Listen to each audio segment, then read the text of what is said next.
Hey everyone, and welcome back to my channel and a brand new video.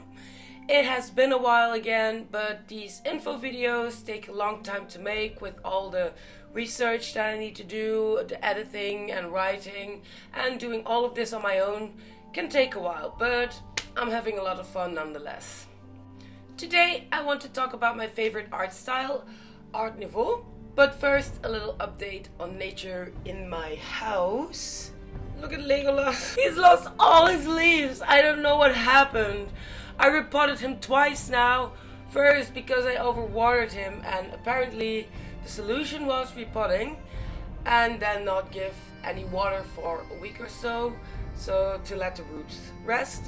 So I did that, but his leaves kept turning yellow and falling off, so I repotted him again to check on his roots, and this time they were too dry, so I planted him with some fresh new earth and give him a little bit of water, not too much, but still they kept turning yellow one by one, and now he only has 2 little leaves and 3 very little leaves left, and this one is also turning yellow. So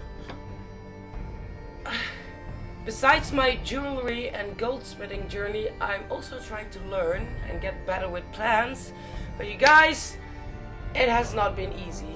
I have no idea what to do with my dear Legolas now, so if you have any suggestions, please let me know in the comments, because I don't want to lose him. Back to the main topic. Let's talk Art Nouveau.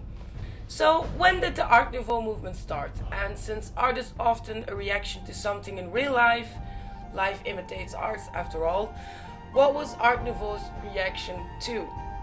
The Art Nouveau movement began during the late 18th century until the early 20th century, approximately between 1890 and 1910.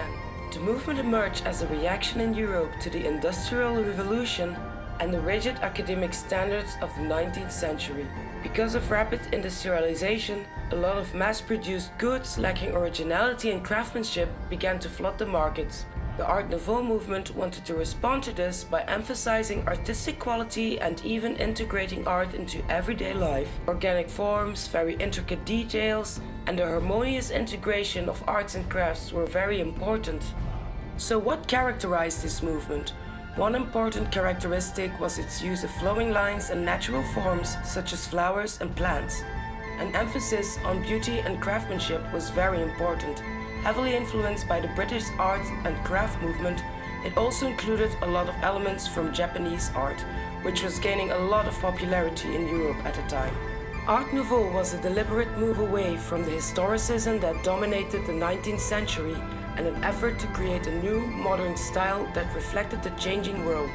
It was an attempt to bring beauty and art into everyday objects and environments, contrasting sharply with the utilitarian and often drab products of the industrial age. The influence of Art Nouveau was widespread. It affected architecture, interior design, jewelry, glass art, posters, and illustrations. I remember learning about Art Nouveau during art history in high school, and how the teacher put emphasis on how every little thing in a house would be designed by the Art Nouveau artist. From the outside of the house to the things inside a drawer, like a spoon or a cup. Its legacy can still be seen today, not only in the preserved works of the time, but also in the continuing appreciation for its aesthetic and philosophical contributions to the world of art and design. Since elves are being mentioned in the title of this video, what do they have to do with Art Nouveau? It's very obvious that the style has been adopted into the films from Peter Jackson along with other art styles. When you look at elven architecture, their jewelry or art, you can see a lot of Art Nouveau elements in them, something I've noticed when watching the films. I don't know if it was done deliberately, but it's definitely there. So who were the most influential Art Nouveau artists of the time? Not just artists either, since Art Nouveau played a big role in architecture as well, so there are also a few notable architects to mention. One of them was a Belgian architect named Victor Horta. He is considered one of the founding figures of Art Nouveau architecture. One of his most famous buildings, the Hotel Tassel in Brussels, is a great example of his work. Another key figure was a French architect named Hector Guimard, who designed the entrances of the Paris Metro. A Czech painter and decorative artist named Alphonse Mucha who is most famous for his posters, particularly those of actress Sarah Bernhardt. The Austrian painter named Gustav Klimt, whose work often featured intricate patterns, contributed to the Vienna Secession, a group that played a significant role in the development of Art Nouveau in Austria. And one of my favorite Art Nouveau artists, Louis Comfort Tiffany, most famous for his lamps. He was an American artist and designer best known for his work in glass. This video wouldn't be complete without talking about jewelry, of course. Art Nouveau is one of the directions I want to go in when making jewelry. Like all other Art Nouveau art, Art Nouveau jewelry is heavily inspired by nature. It often features the flowing lines and motifs you can find in nature, such as flowers, leaves, and insects. The designs aim to capture the elegance and fluidity of natural forms. Materials like semi-precious stones such as opals, moonstones, and amethysts are frequently used because of their unique colors. These stones were often set in unconventional ways to highlight their natural beauty. Enamel was often used to add color and detail to jewelry pieces. Techniques like cloisonné et champlevé were employed to create detailed and vibrant designs. Popular motifs included the female form, butterflies, dragonflies, and flowing plant tendrils. These elements were designed to be in harmony with the wearer's body, creating a sense of movement and fluidity. Notable jewelry designers were René Lalique, Louis Comfort Tiffany, Georges Fouquet, Philippe Wolfers, Daniel Swarovski, but mostly his early work, and Mariano Fortuny. René Lalique is another one of my favorite Art Nouveau artists. His dragonflies are my absolute favorite. I still see a lot of jewelry today with Art Nouveau influences. A lot of wire wrapping art, for example, has a lot of characteristics and themes from Art Nouveau. Wire wrapping is a great way to make Art Nouveau jewelry, something I am exploring myself. I want to go into Art Nouveau in Peter Jackson's movie a bit more for a moment. If you want to live in an elven house, an Art Nouveau house is the way to go. What's interesting with Art Nouveau is that artists designing a house, for example, didn't just design the house, but also everything in it.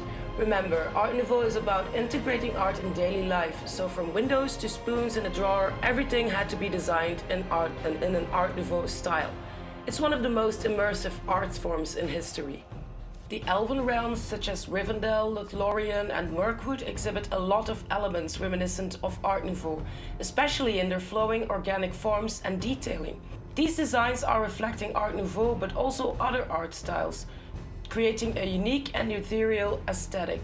The seamless integration of architecture with nature in these elven cities mirror Art Nouveau's emphasis on natural forms and organic lines. The primary concept artists for the films, Alan Lee and John Ho, were influenced by a wide range of artistic styles, including Art Nouveau, but their designs also draw from other periods and movements such as Gothic and arts and crafts. Their work contributed to the rich, layered look of the films. Really, all beautiful things come to an end, and so did the Art Nouveau movement. By the early 20th century, the ornate and complicated designs of Art Nouveau fell out of favor as new artistic movements emerged. The rise of modernism and movements like Art Deco, which favored simplicity, geometric forms, and a more streamlined aesthetic, led to a shift away from the elaborate styles of Art Nouveau. Not only aesthetic preferences began to change, economic factors also played a role. The economic downturn following the First World War impacted the production and popularity of luxury and decorative arts. The cost of Art Nouveau designs, often requiring craftsmanship and expensive materials, became less feasible during this period of economic hardship. Art Nouveau simply became too expensive, and certainly for the general public. A lot of technical advances were also made in technology and manufacturing.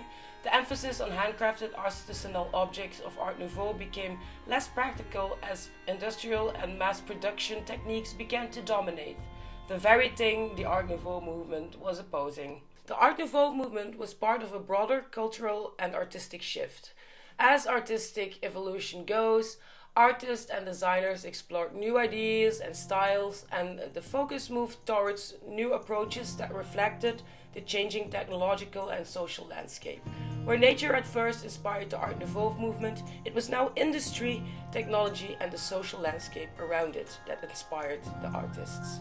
And then there was the criticism as well. As the movement became more widespread, it faced criticism for its perceived excess and lack of practicality.